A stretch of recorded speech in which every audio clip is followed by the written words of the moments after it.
jami'a sai da aka ce na kai mafi ƙarshen mataki sannan na bari. So haka ba za a ce ban san jami'a ba. In ma mutum ya ce ban sani ba shi ya rage nashi. Amma na san gwargwado na sani. Kuma na san wai menene aikin da ake kira ake ta wannan rigingimun akai meye muke yi ne a jami'an da sunan aiki, ina researches din da ake yi, me ake yi?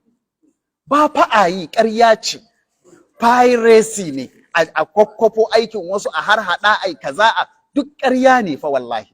Aikin awa 4, 5, 6 a sati, aikin koyarwan da mutum yake yi. Ni misali, za a ce wai ai kana supervision. Duk dai faɗi ne, kana research, duk faɗi ne fa ba a yi.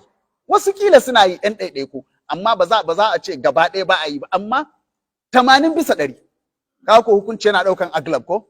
Ba a yi. In kaga mutum yana research promotion ne yake nema, ya ɗan tattara kila ma ayyukan ɗalibansa ne a ɗan gyaggyara a joint paper ko a'a ya su bashi ya sa sunansa ya publishing a matsayin nasa ne don ya sami promotion. Da ya gama samun promotion alƙalaminsa ya bushe. Ka fahimce ni? Ka bincika mutum nawa ne suka rubuta shafi 100 bayan zaman su professors. Ka je jami'o'i ka bincika. Ka ga abin mamaki. Na tabbatar za ka samu 2/10.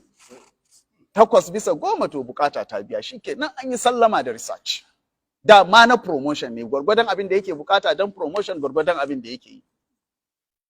Haka kuma aikin karantarwa, 'yan awoyi ne, awa 6, ina jin dai ni na manta, amma da wahala ka sami mai aikin awa 10 a sati, da wahala malamin jami'a, mai 10 credit units a sati, da wahala, a irin departments din ni da na aiki.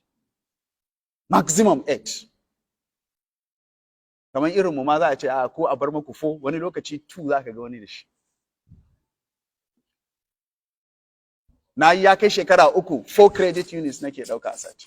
Awa 4 kawai a sati. Kuma ba wani research, ƙarya ne, za a ce ai research ne kafin ka koyar. Hand out ita yake koyarwa shekara 20. Saboda haka ita ce dai wannan takardar ita ce zai zo ya buɗe ya karantar da ɗalibai. Sun ma haddace.